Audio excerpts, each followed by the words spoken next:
Well, it's that time of year. We're usually begging for Mike LaTulip to get back on the podcast, but there's been good football. So basketball season actually a little bit sneaking up on us, but we are always excited to have Mike LaTulip, and this will be our season preview, Mike LaTulip season preview for an Illini basketball season, Mike, that is so dang intriguing. Like, I don't know if I've been as excited to see an exhibition because we don't know what this is going to be.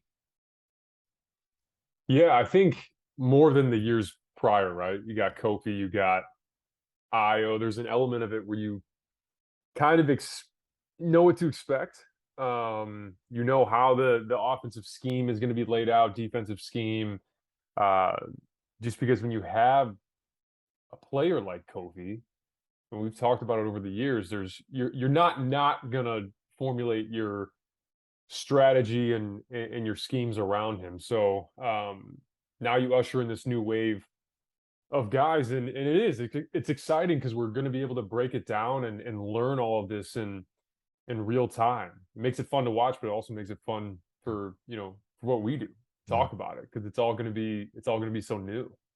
Well, the one bad news is the secret scrimmage during Kansas is Luke Goode. He goes down with a broken foot. Usually, if you Google it, takes 6 to 8 weeks for a foot fracture to heal. And then there's probably a buildup, recovery, rehab, all that. So a couple months at the minimum for Luke Goode to be out. What's your reaction? Like, how does that impact this team, Mike? A great deal. It's a big blow. It is. Look, he's dependable and provides toughness. He I think Coach talks about all the time with how vocal he is, and for a team that has some new guys and some guys that need to be brought along and taught the offense and the defense, that's invaluable. And he's still going to be able to be that. It's not like he's just going to be up in a suite somewhere during the games. But look, it's important. That they're able to kind of stem the tide here, because I really do think that their depth, there's not much of it. Like, I think their top 5 to 6 is about as good. I think it is as good as any team in the Big Ten. But going beyond that, it gets thin because you have guys that are inexperienced. You have guys that haven't proven themselves yet at this level. So having him as, the adhesive, I guess, if you will, between those two groups, and I know they had him penciled in as a starter, there's kind of a chain reaction now that he's out. I think if you wanted to have Terrence doing more ball handling, he's got to be more on the wing now, and that probably ushers in Sky to take more of that ball handling duties, and it bumps the whoever was 10 and 9 goes to 9 and 8, and so yeah, I mean, I think it's a big blow. And you look at the numbers from last year, and if you were just anyone but an Illinois fan, you think, oh, they may lose a little bit of production, but what he did went way beyond that, because he is so good defensively, and he's probably one of the best defenders they have, just because he's always in the right position, and he talks and he's vocal, and we broke down some of that in the film last year. So it's a big blow, man. Yeah, and just a proven shooter on a team that lost Alfonso Plummer, lost Trent Frazier. They now, like, at least they have Matthew Meyer, right? Like, they brought him in to be an upgrade over Luke Goode all around. Terrence Shannon, RJ Melendez, they still have all those guys. But yeah, I think losing a depth piece already, certainly not what you want. We had a long offseason here, Mike, of Brad Underwood offseason talk, which always can be interesting. What's the most interesting thing you heard about this team, whether it's from Underwood, anybody else during the offseason?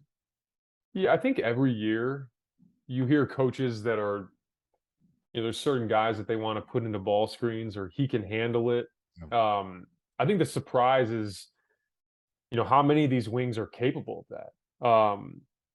You hear freshmen all the time that are coming in, and a coach will talk them up, and we love his versatility, and he can do this. He can play 1 through 4, 1 through 5. I mean, there's all that talk, and then you get the lights come on, and it's a little bit different.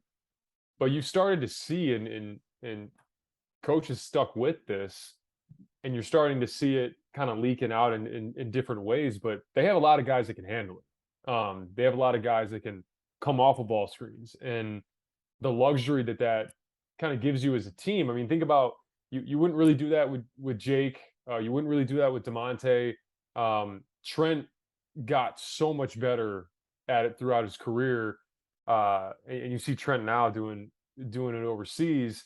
That's, I think, what surprised me the most. We've seen glimpses of a few of these guys. Terrence Shannon wasn't really depended on too much to come off of ball screens when he was at Texas Tech, but he's showing that he can do that. And I think Luke Goode being penciled in as a starter at some point proves that.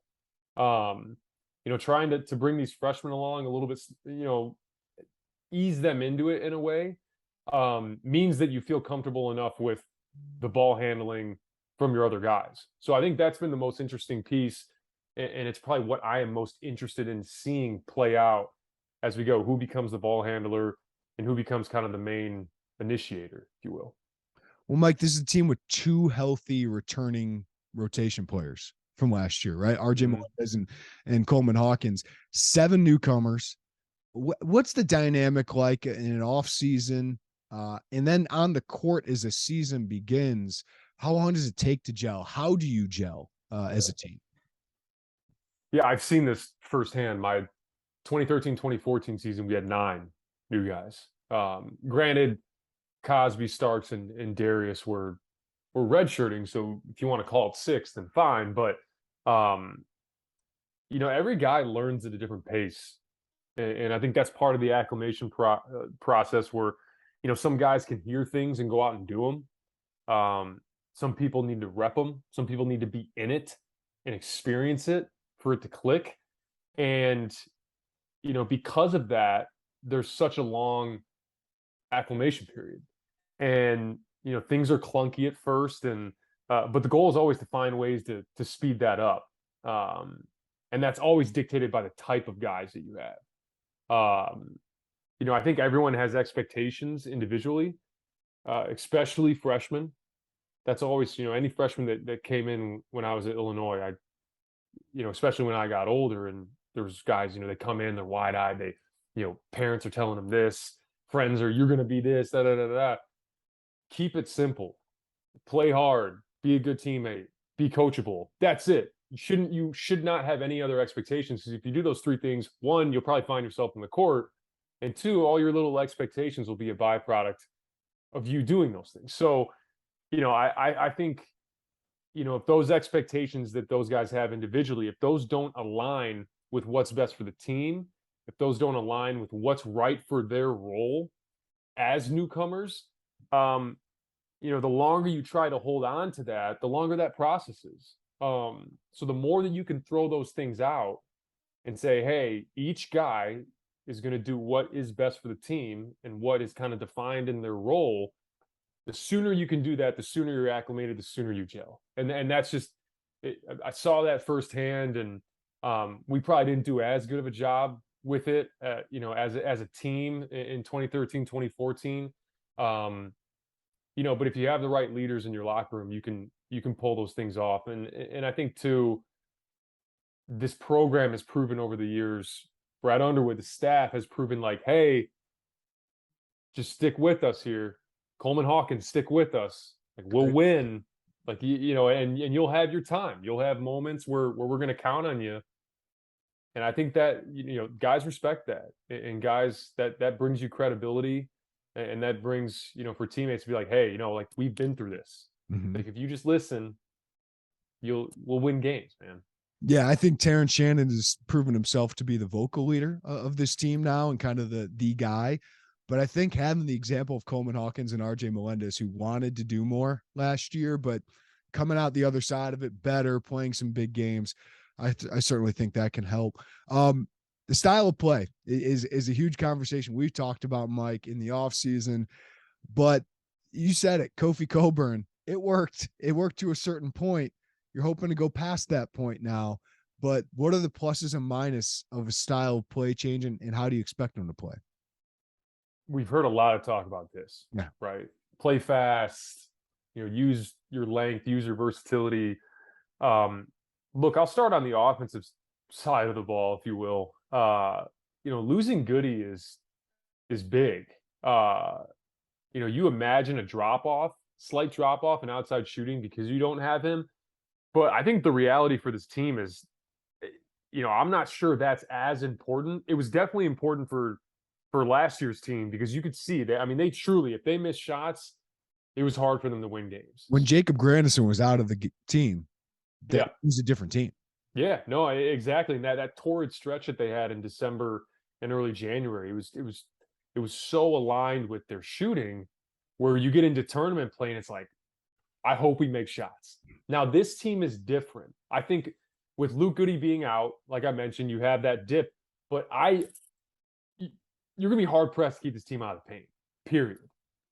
Like this team, I think you can simplify things offensively.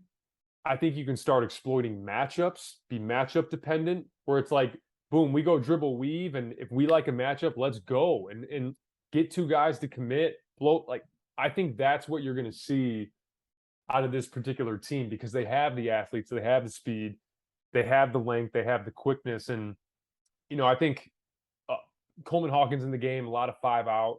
I think they can spread you out. You may see less actions, like I mentioned, because like I said, it comes down to exploiting those matchups. So offensively, it's going to look a little bit different, but I expect this team to shoot more free throws than they did last year.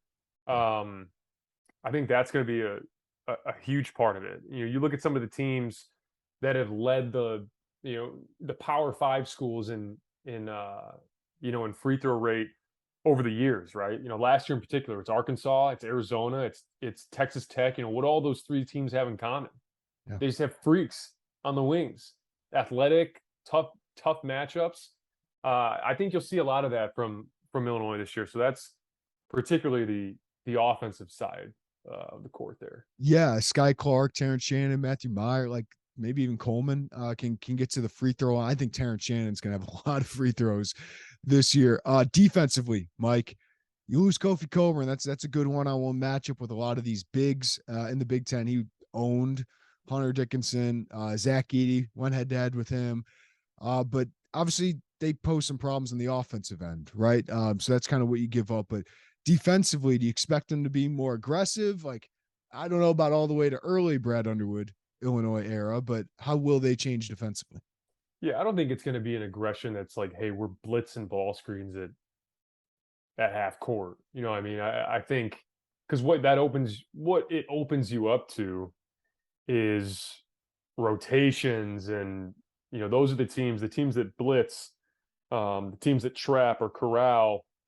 Those are typically the teams that actually give up more threes, and that's part of what has made Illinois such a good 3-point defense over the years, because when you're in drop coverage, you stay out of rotation. Yep. There's not tagging on the backside and throws to the back action and the guys having to tag or X out from underneath the basket. You're going to have, with Hawkins in the game, you can switch 1 through 5. And you saw a lot of, I've watched a ton of Terrence Shannon with Texas Tech. That's what they did. Now, Texas Tech probably had less principles.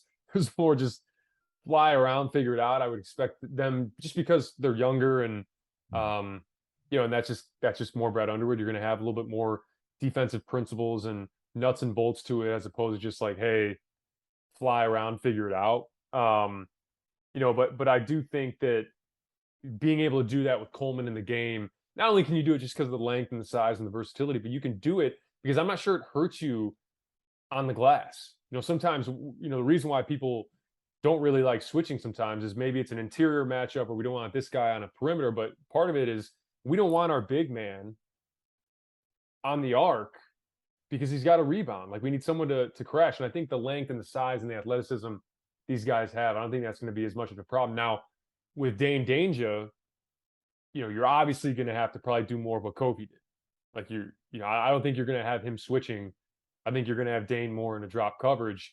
So that's going to mirror that. But I like that you have some versatility there, because as much as, you want to be able to switch everything 24/7, the entire game, being able to drop a little bit, like that's going to limit those 3-point attempts. That's going to limit, guys just getting blistered off the dribble. So versatility has been the word, right? And I think you have it in droves with this team and the lineups they can play with.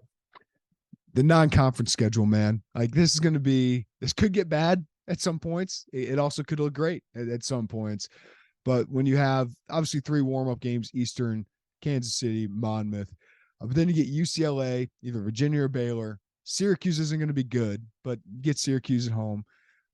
Maryland obviously is a conference game, but it's in December. Texas, and the Jimmy V Classic, Penn State, Missouri. Man, that's fun, Mike. I love the way Illinois is scheduling and the fact that they can draw games like this. Like I wish they would have had a better ACC challenge game, but at least Syracuse is going to give you something different to see, and it's a different kind of challenge with that zone. It is, and I think you get your feet wet with these first couple games of the regular season. They shouldn't have an issue in those first 3 games, and then it's on. And UCLA's a fantastic test. Jaime Hawkins, Tiger Campbell. Now you got Amari Bailey in there as well. I think Syracuse. You mentioned it. That's going to be a great test because I think that's going to really tell you early. And I know it's one game, it's one small sample size, but do we have guys that can knock down outside shots? And because Syracuse sits in that 2-3 zone, what does our offensive rebounding look like? Because that's another thing that you can do against that team. So I think you'll get a good glimpse into what they can do there. And if they do both those things well, I don't see them having a problem with Syracuse. And then you mentioned Texas, you mentioned either Baylor or Virginia. I think going back and I looked through most of the Big Ten teams, they have probably the toughest non-conference schedule. Now Michigan State has probably the toughest 3-game stretch. I believe they go Gonzaga, Kentucky, Villanova.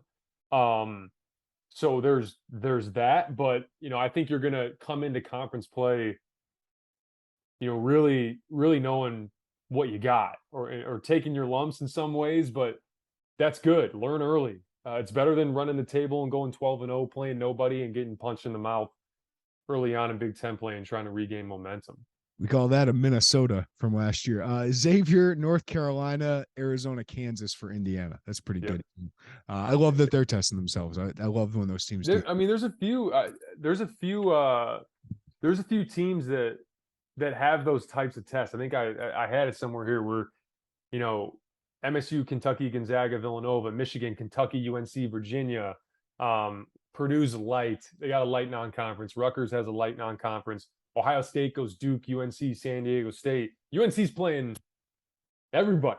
Everybody in the Big Ten is getting a shot at UNC. So when you think, and we'll get to this later, but like when you talk about projecting out to the NCAA tournament, those are, you look and you say, oh man, we need to get some wins early, but it's like, hey, these are all chances for quality ones, right? That's kind of how you have to look at it. So I know we can chalk up wins against Eastern and some of these other teams, but there are some massive opportunities for this team early, and I think you got to look at it as an opportunity to gain some confidence. If you can come in there and compete and knock off UCLA early, you got to be feeling good about yourself as you continue on. Yeah, and the Big Ten gives you enough wins. Like Michigan was 17-win team going to the postseason last year. Like you're going to find a way to get enough wins in the Big Ten to make the NCAA tournament. Let's break down this roster, Mike. Let's break down what the newcomers bring. I think we can settle on this guy leading the team in scoring. Terrence Shannon Jr. from Texas Tech was a phenomenal player for 3 years. Actually had probably, I don't know, worst year, but least productive scoring wise last year at Texas Tech. But he had the back injury and was playing on a team that was pretty dang loaded with talent. So how do you think he transitions to being the guy on a team? Does he have it in his game to be that? Yeah, it's a really good fit. It is. You look at these big wings, these two-way wings, in abundance. Go look at the 2022 Sweet 16 and beyond. Like those are the types of teams, types of guys that you see out there for an Arizona, for a Texas Tech, for a Houston. They look like Terrence Shannon. I think it's really trendy to look at other guys and label them as breakout stars and sleepers and but he has to be the most important player for this team, and for a lot of reasons. And I think he's willing to shoulder that. That's another part too. I think he strikes me as a guy that doesn't want to run from that. That if that becomes the case, that he's welcoming that, and you need a guy to take that on. But you need what you need from him, because he was in and out last year, with some injury stuff, and kind of couldn't really regain momentum when he came back, and was, minutes were up and they were down. And I think now with the opportunity that he has, you just need consistent production from him. And that goes beyond just counting stats. That's, consistent effort defensively, which he brings, consistent on the glass, which I think is an area that he can improve in. I think last year he had 3 games of 5+ rebounds. Like his size and his athleticism, he should triple that. Brad Underwood gives him crap about it. He said he averaged 2 rebounds a game last year. That's just, he should be, not only should he have more than 5+ rebounds in 10+ games, he should average 5+ rebounds. Like, he's that type of athlete. And I do think, in just watching him, he has that type of nose for the ball. But other guys are going to have peaks and valleys, and Terrence is going to have his fair share. But you need him to be consistently productive, and he should flourish in this role. Like, look, he's shown to be extremely effective when he gets minutes, extended minutes. I mean, he played last year in Madison Square Garden. I think he played 42 minutes against Tennessee, and had 18 and 12, and got to the line and looked really good. So, you give him that type of opportunity, and I think if he delivers and he's consistent, he's another guy that I think can hear his name on draft night. We do the comp thing, Mike, and it's just Illinois hasn't had a guy like him in a while, right? Like, he's, more athletic than Malcolm. He's bigger than Kendrick. I guess longer Ravonte Rice is kind of what he could play like. He reminds me, people on the podcast have heard me say this, but it reminds me of those Nebraska guys like James Palmer and Teran Petaway. But that's kind of what he's built like, right? Illinois just hasn't had a guy like that in a while. They haven't, and I think the other element to that too is the mixture of, there's been guys that in the Big Ten that have been athletic, and there's been guys that, can shoot it like he does, but the combination of it all, and then mixing too just how serious he takes the defensive end. That's huge, man. And I think that's part of why he has all the makings of kind of a surefire all Big Ten type of player, first, second team. He's that type of guy. So I'm excited for him, because I think you watch and you see in glimpses last year at Texas Tech, and they just had a lot of guys. And Illinois does too, but I think this system and really getting up and down and running and gunning, if you will, I think it's kind of where he belongs, and I think it's where he can take his game to the next level. Another consensus top 20 transfer, Matthew Meyer out of Baylor. A lot of people thought he was going to take a huge leap last year on Baylor, but they ended up having some other dudes on that team, and Meyer just wasn't as good. The shot selection wasn't as good, wasn't as good from 3, but clearly another talented, long, skilled piece that brings value to the defensive end as well. How do you expect him to fit in here? In again, a different kind of role, maybe not the guy with Shannon here. Coleman Hawkins does some similar things, but Matthew Meyer, more of a wing. So what do you think he's going to bring? How does he find his role? Yeah, I think first things first, the importance of having a guy that's been there before. He's reached the heights that I think this program wants to reach. And I get that he wasn't the first or second guy on that team, but he played a big role in that tournament run and getting them all the way to the national championship and winning it. So I think there's a certain element of respect that's commanded from a guy like that.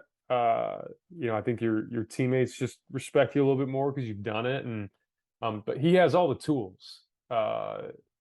You just need consistency in his effort, and he does. He's a really, really good defender. He is. And I think the biggest thing for him on the ball, he's fantastic.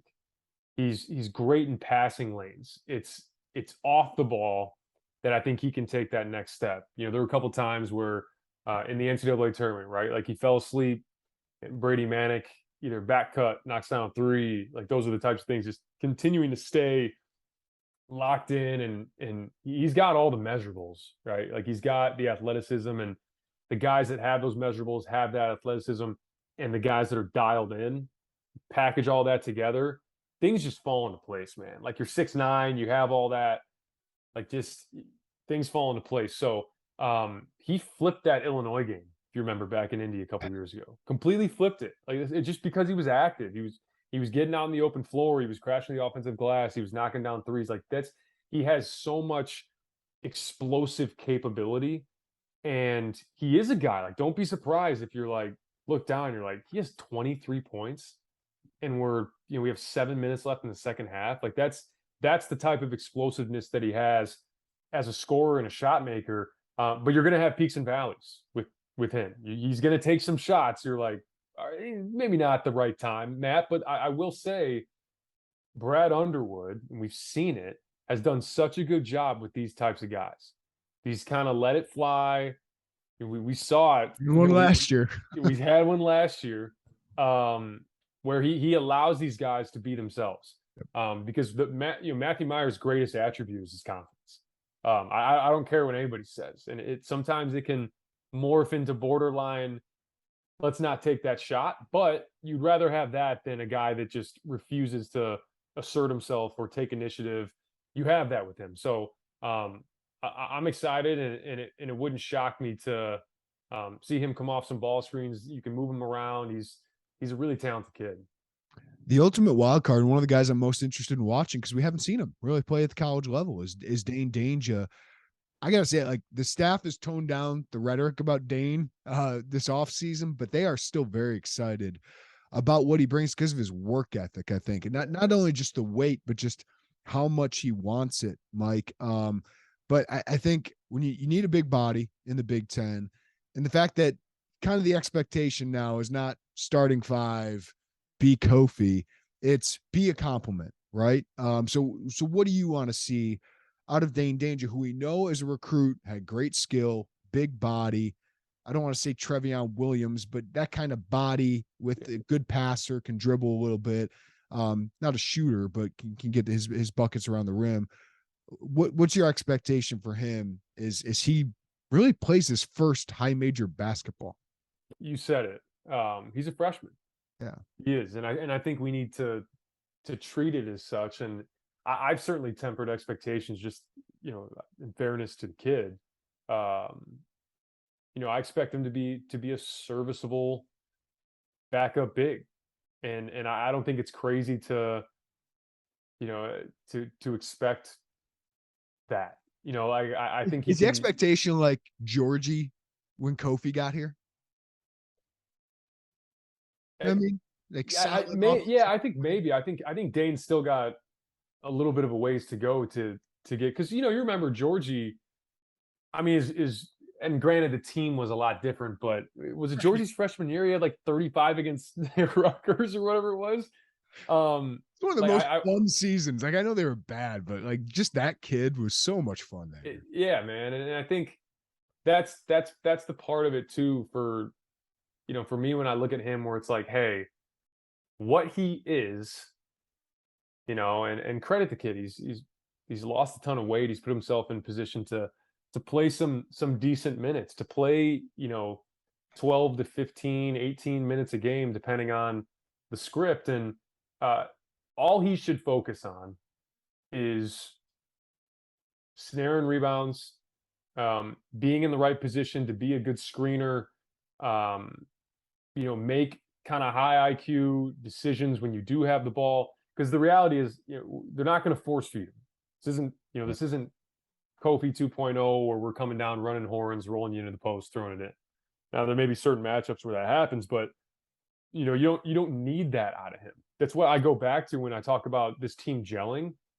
It's a guy like Dainja knowing who he is and who you are right now as a freshman on this particular team is a guy that rebounds, It's a guy that is solid in ball screen coverage defensively. It's a guy that when you gotta roll, you roll your ass off. And, and if you do get the ball thrown into you, there's a couple things we can do. He's a better passer out of the post than Kofi. You can do some split screen action. He can make a read. Because as many strengths that Kofi had, that was not one of them. Mm-hmm. And even though he took some steps last year, it still wasn't good. So look, like I said, I've tempered expectations for sure on Dain, and I think anything that he can give you in the effort department, in the rebounding department is a plus, and it's about kind of all you need from him. All right, Coleman Hawkins. In the spring, I didn't know what to expect. Like after his interview with us, where I had to ask him, "Are you going to be here?" Yeah. But when I talked to him, he's representing them at Big Ten Media Days. Whatever it was, something seems to have clicked, whether it already had clicked before that, and he just wanted to make sure he was one of the top guys on the team. Yeah. I love what I'm hearing out of Coleman. I love what I'm hearing out of the staff about Coleman Hawkins. He's talking about defense more than being the guy offensively, all those things. He's talking about winning. He's talking about, this is my team now. Like, I got to step up and be one of the leaders on this team. I'm excited to see the growth from Coleman Hawkins in February to March was ridiculous. One of the best players on the team late last year. And now I think he can be one of the best players in the Big Ten, just overall as a player, but he doesn't need to score 15 points to do that. I just think he can be one of the best NBA prospects in this. So I think his ceiling is incredibly high, and his floor is incredibly high too. I really like this kid, man.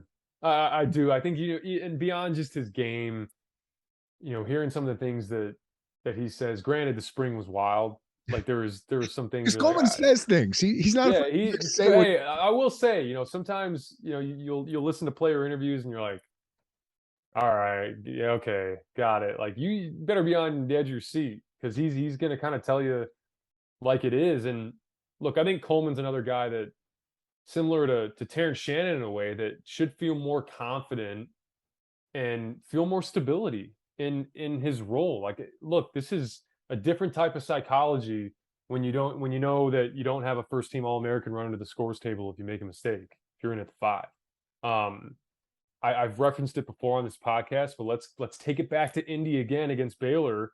Kofi picks up 2 fouls and Georgie has like 17 first half points because he's not worried about that guy running to the scores table. There's a whole different type of psychology there. And I think Coleman should just be able to play free. And we saw last year, when when Kofi was out to start the year, like it was up and it was down a little bit, and they're going to put him in different spots, but he can't get carried away. I think he's cerebral enough. And I think the most important part is I think he knows who he is. Yeah. Now, like Coleman's more of a 5 than he is a 4. Like that wasn't natural for him to be next to Kofi as a 4-5. It just wasn't. And you saw plenty of times where, he's in that spot where he's catching on the perimeter and he's ripping. And that Marquette game in particular, trying to drive through those gaps. And like, that was where the bulk of his turnovers were coming from. Because outside of that, he really doesn't turn it over too much. And look, he should get enough pick and pop opportunities where he can either take those catch and shoot opportunities or drive long closeouts or operate in space. But the one thing I'll say about Coleman, 2 things really, this guy's played in big moments. Yeah. Like he was like 9-11 in that Iowa clinch. Huge part of that game, huge part of them winning that title. My favorite stat of the year might have been this. Isaac Trotter went back and watched it. When he was guarding Keegan Murray, Keegan was 2 for 13 from the field. Like he was unbelievable. And I think he was 9 for 15 or something like that the rest of the game. Like he was unbelievable. And what he did to Ron Harper in December was ridiculous. And that's the other thing, right? Like he has a major opportunity to solidify himself as one of the premier defensive bigs in the league. Like he could be a guy up there that's on the all defensive team. He really could. And but I think going back to the experience that he has and the moments that he played, I mean, think about that.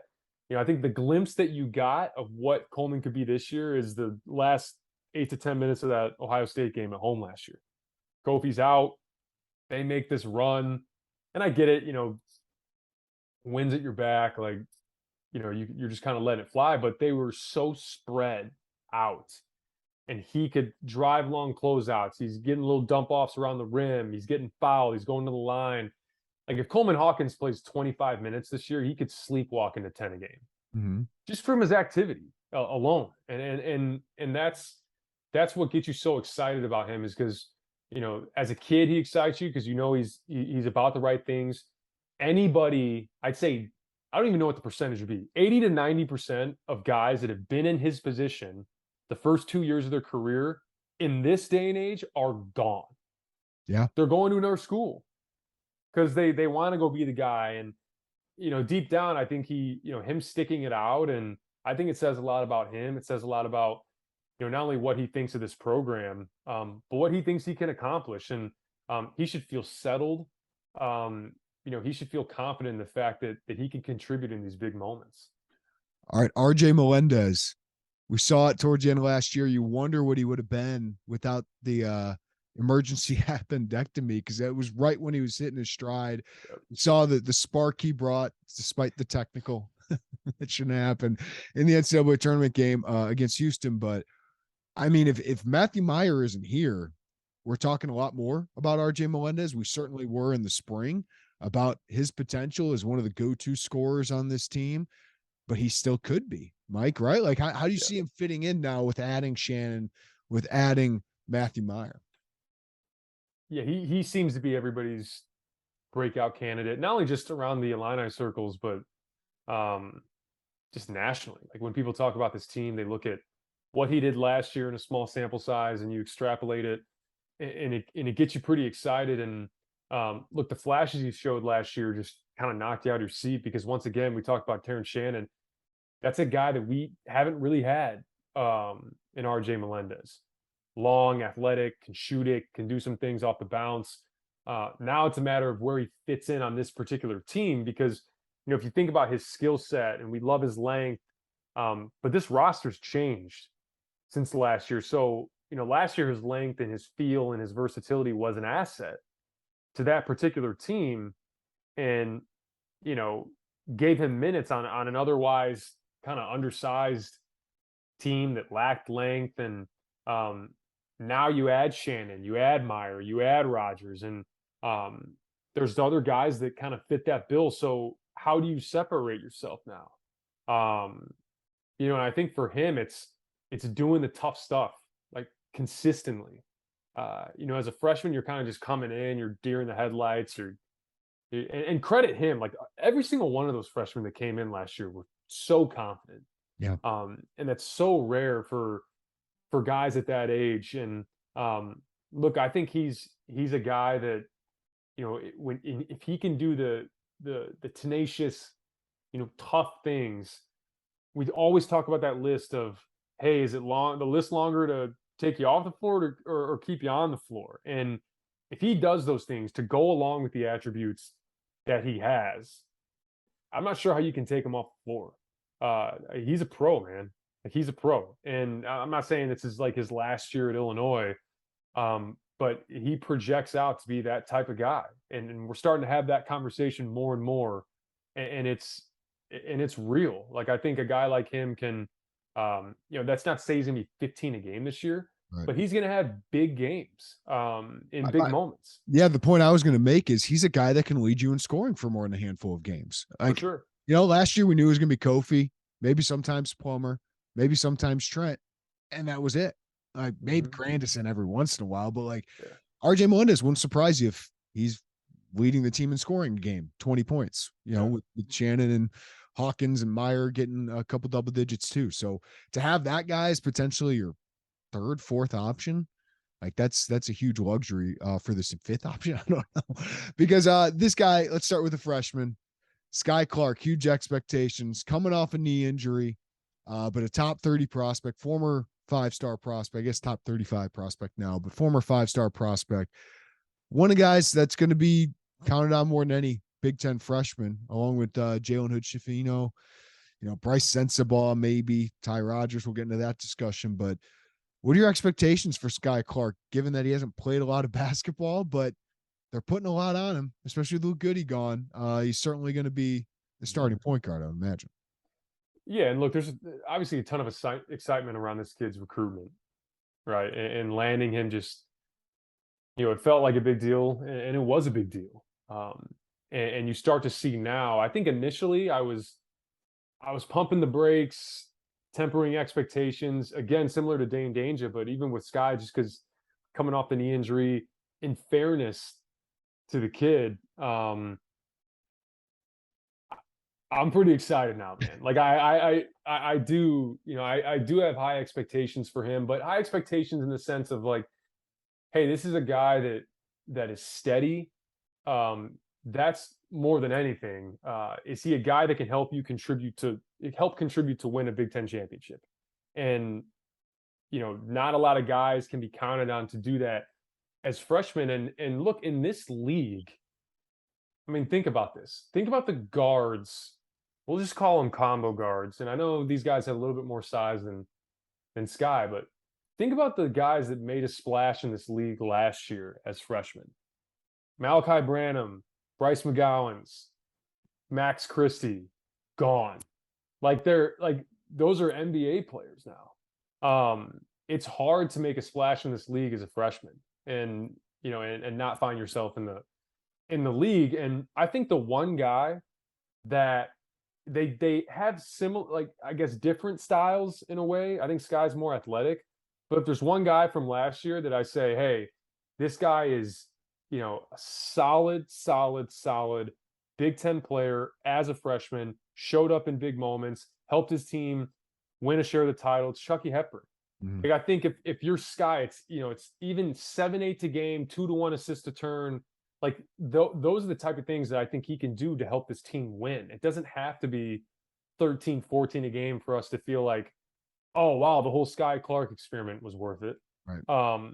Like, this is going to be a team that's going to have scoring. It's going to have those things. And he's going to do those things in different games. Like, he's going to have games of 16 to 18, maybe 20 points. He's going to have games where he facilitates his way into 5, 6, 7 assists, just because I think there's so much talent around him. But look, like, he's so good playing off 2 feet. He's so steady. And that's really all that you need from him. And then the last point that I'll make is, from that particular position, over the years, you've had guys that step on the floor that you really don't have to honor their outside shot. You didn't really have to do it with Curbelo. You didn't really have to do it with DeMonte, even though he shot the cover off of it 2 years ago. Last year, some teams were acting like that was fool's gold. So Feliz was the same way. Feliz was the same way. First year, yeah. Yeah, and now you got lineups that you can trot out there with Clark and Shannon, Melendez, Meyer, Hawkins. All 5 of those guys you at least have to honor. So, that's another element that I think he brings, and he's a combo guard. He can do both, and I'm excited about the kid. I'm happy for the kid because he seems to be about the right things and has done such a good job of investing in, the recovery and the training to get himself to this position to help this team go after another title. Yeah, I'm glad you brought, because like he's showing, like we've seen clips of his athleticism, like he can dunk, right? Like this isn't a bad athlete, but he's kind of got the Chucky Hepburn old man game. Like he's really heady, like just makes the right plays. Like Jalen Brunson, like off 2 feet, pivots, like that's just plays like a 22-year-old already kind of thing. Like he's probably going to turn it over early in his career, as all these guys do as they adjust. But he's a really, really intelligent basketball player. All right, Ty Rodgers, one of my favorite prospects. Speaking of guys who play way older, you talked about it, freshman. The one thing I loved about Malcolm Hill, even though I know it was dicey early just because he didn't have any confidence in himself, the kid played hard.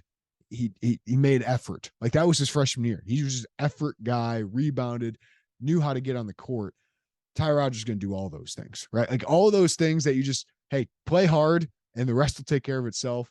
Yeah. That seems to be what Ty Rodgers will be.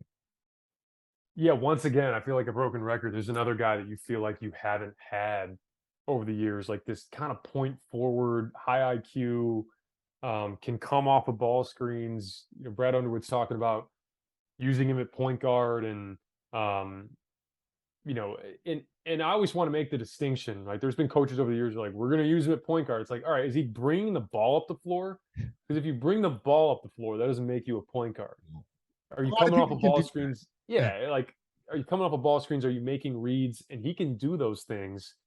And, it's easy to see why this staff is so excited about him. And I think what this staff will do is say, we don't want to spread him too thin. Like, we can't get overexcited about everything that he can do to where he almost becomes robotic or it's paralysis by analysis. Like, let him kind of be who he is. We talked about Underwood being so good at that. Like, just let him loose and, keep the main thing. It's how can we put him in a position to utilize his motor? How can we put him in a position to utilize his activity? Because when you watch him, whether it's in the FIBA stuff or, stuff from high school, he's a basketball player.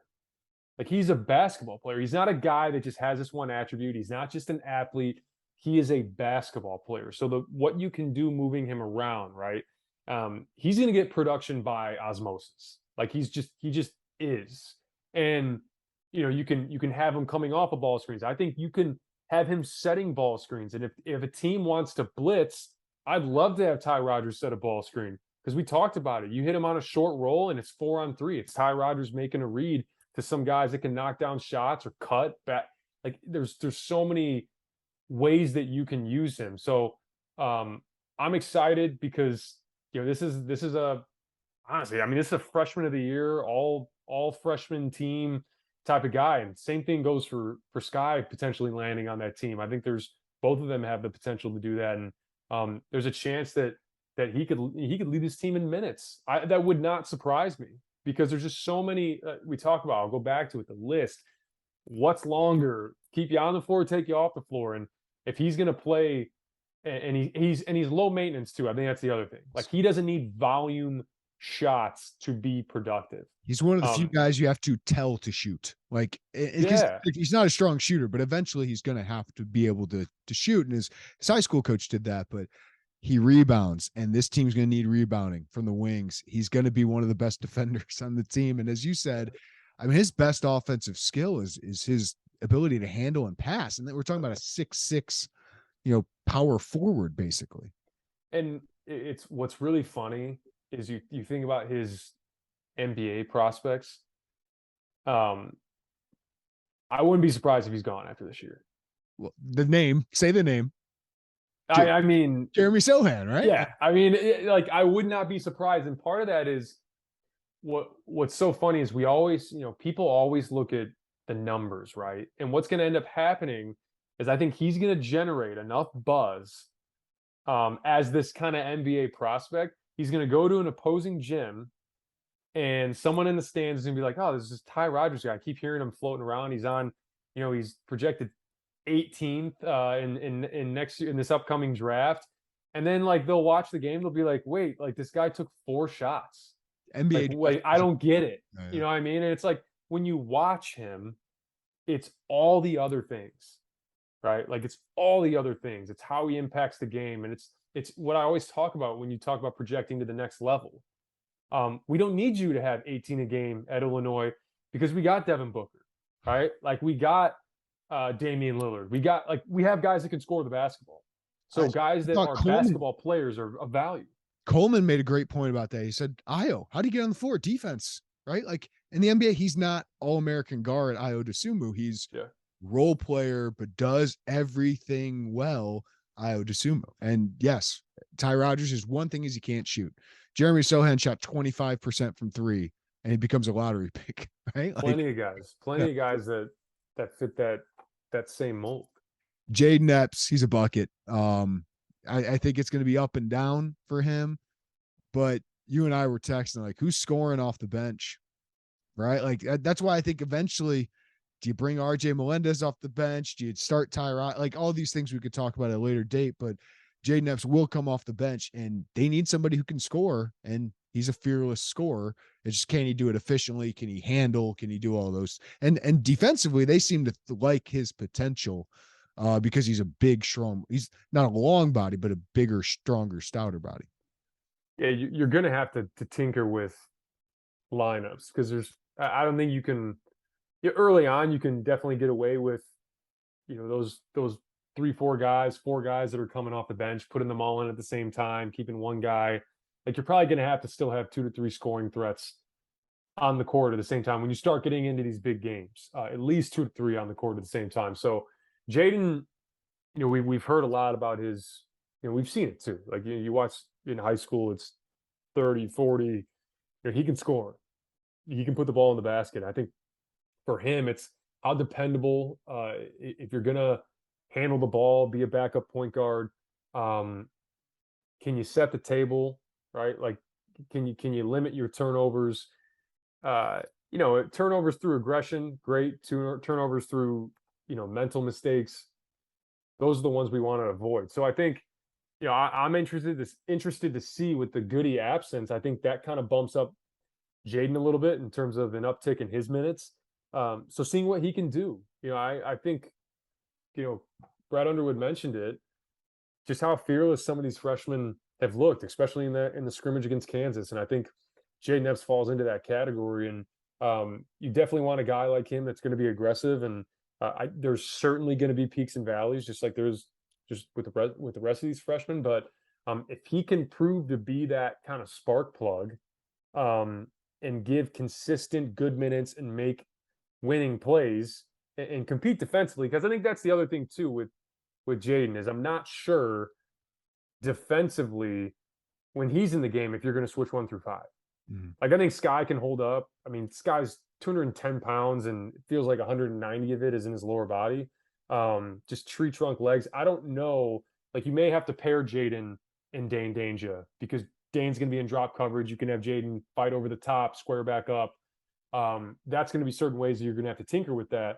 But all remains to be seen, right? We can have this conversation and be kind of lukewarm on expectations, and he could come in and be a real spark plug. So I'm interested to see how he kind of acclimates himself and with this kind of newfound opportunity with Goode out, how he takes advantage of it. This is a time to acknowledge we're talking about a top 75 guy coming in with like the expectations of being, can he be the 7th guy score? Yeah. Like sign of the times. Shout out to Brandon Lee. Love talking with Brandon. We're not going to have a focus here because he's going to get some spot minutes. Maybe eventually he cracks into here, but Sincere Harris is a guy that I don't think we would have talked about much either because he's going to need some development time. But with Goode out, I do think there's potential for him to get some minutes here, Mike, because they need bodies. They need some depth, and he can certainly defend. He's certainly got length and athleticism. He's really skinny for a Big Ten basketball player. But I'm interested in what he becomes down the line because I saw a guy in Taze Moore in Houston who just made a huge impact against Illinois because of his bounciness, his activity, and I think eventually Sincere Harris can be a guy like that. Yeah, another guy that's going to benefit from the Luke Goode injury in terms of his minutes getting an uptick. And look, when you're a freshman, that was kind of what I realized when I was a freshman was, I came in as the shooter and scorer, and all of a sudden I'm getting minutes in Big Ten play, and I'm asking myself why. And I'm like, oh yeah, wait, I just kind of immersed myself in the defensive system. Like coaches like that you defend. I mean, that's always going to give you a leg up as a freshman. If they feel like they can put you in and depend on you in certain moments, you'll get the edge over the other freshman that maybe isn't as potent defensively. So with that said, I think Sincere is going to see minutes here early on. We'll see how that continues to translate to the bigger games, because we talk about this all the time, right? Like you can go and talk about depth, and there's they go 10 deep, 11 deep. It's going to be 8. It's going to be 7. It's going to be 8. Like that's what it's always going to be. That's how you keep your continuity. So, I think long term, Sincere is a guy that can, really do a lot of things for this program. Is it going to be this year? That remains to be seen. But he certainly has some of the attributes to be able to at least play some spot minutes and not have a big drop off defensively or be a guy that turns it over. I think he can be solid in certain moments. Mike, I want to get you out of here within an hour, but I want to go through some Big Ten quick hits here. Just get your thoughts on the league. We'll go quickly here. But Illinois is in the discussion as one of the league favorites, which is amazing given everything they've lost talent-wise and just production-wise last year. But who do you think should be the league favorite? I really struggled filling out my Big Ten ballot this year, and because I don't think there's a top 15 team in this league, at least right now. Today, I feel comfortable saying that. Yeah, no, it's tough because I do think, like I mentioned earlier in the podcast, I think Illinois has the best top six, top five, top six in the league, and there's something to be said about that. You want talent in this league, and if you can blend that with, with smart players and with tough players, then you're going to win a lot of games. And I went back and forth because I do think Illinois can win this thing, but I do like Iowa. Me too. And the reason, look, Iowa, if you want to talk about Iowa versus Indiana, this is what I kind of don't understand. I understand you lose Keegan Murray. I get that. Iowa finished 3 games ahead of Indiana. They're Big Ten tournament champions. You would expect leaps from Chris Murray, from McCaffrey, from Sanford, from Tony Perkins, and expecting those leaps, and then already what they accomplished last year. Like, I think this is a team that I don't want to say is going to surprise people because KenPom has them like top 20, and I think Evan Maya had them as 8th in the country analytically because they're so good offensively. It's always going to kind of slide them up towards the top. But look, Illinois is right there. I'll go Illinois. But if these guys make those leaps, if Chris Murray, he won't be Keegan, but he'll be really darn good. Then they can win it as well. Yeah, no, I love Iowa. I had them third. I had Illinois second. I did have Indiana first because I know they'll defend. Trace and Race are really good. They probably shouldn't play together, as weird as that says. But if they get one or two of those guys to shoot over 35%, and Hood Schifino is as good as they think, like they'll be a very good team. So I am not buying completely into Indiana. Sure. I don't think they're a top 10 team, but I do think they'll be good. I don't think they're the runaway. I think there's like 6-7 teams that can win the league. Team you're higher on the most. I mean, you mentioned Iowa. You got anybody else? Yeah, Rutgers. They're still going to be a thorn in people's side. Steve Peichel's done such a good job of, implementing his system and culture and DNA. Mulcahy was outstanding. I mean, I know that's like a trigger word for some Illinois fans. He was outstanding when they kind of gave him the keys. And look, he's 6'7". He can handle it. He's got great pace coming off of ball screens. He'll put you on his back.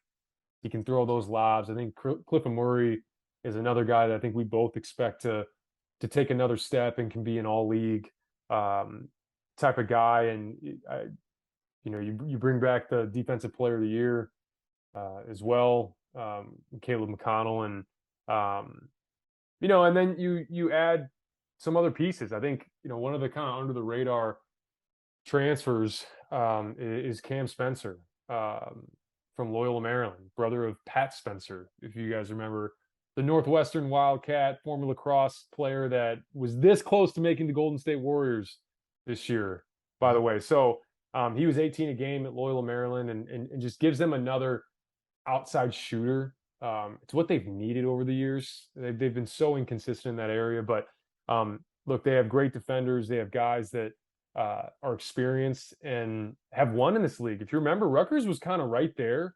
When you start playing like that, if this team loses and that, 5 games left in the Big Ten season, it was like, there's a path for Rutgers. So I know they lost Ron Harper. But look, they're a team that I think can be right there, with the pieces that they have. Team you're lower on the most. Is it Indiana? It's Indiana, but it's Indiana relative to, I think, how they're being talked about. Like, relative to the whole, outright Big Ten champs, can't be anybody else. Big Ten runs through Bloomington this year. That's the team that I'm a little bit lower on. And they have a lot coming back, but look, this is still a team that finished below 500. We know what we're going to get, like you mentioned, from Trace and Race. And I shouldn't say we know what we're going to get from Xavier Johnson, because we just really don't. But Hood Schifino, I think what he can become, I think dictates that ceiling. Like if he becomes a guy, which starting to be talked about that he can be that ceiling gets raised, and I think they can put themselves in a position to win a championship. But we talk about all the time, it's hard as a freshman in this league to be like, hey, this team won a Big Ten championship because of that freshman right there. Yeah. It's hard. And, but you said it. They're going to defend, and maybe I'll have egg on my face. Tamar Bates is the guy for me. Like they let him loose a little bit, let him flow. He shoots it a little bit better. Like you're right. Like freshmen, it's hard to ask that of, even though Hood Schifino, I think, should be really good. Like you need that sophomore to take a big leap. And he's the guy I'm kind of looking at this year. Sure. Yeah. No, I'm with you on that. I don't know. I seem like an Indiana hater. I'm not. I get the skepticism. It's a history thing. Like for them to win the Big Ten, it's something that hasn't been done in 31 years. Right. So if they can do it, great. But I'm a little bit lower on them than I am others. Yeah, the 31 years, you did the stat, right? Some teams finished under 500, the next year did not.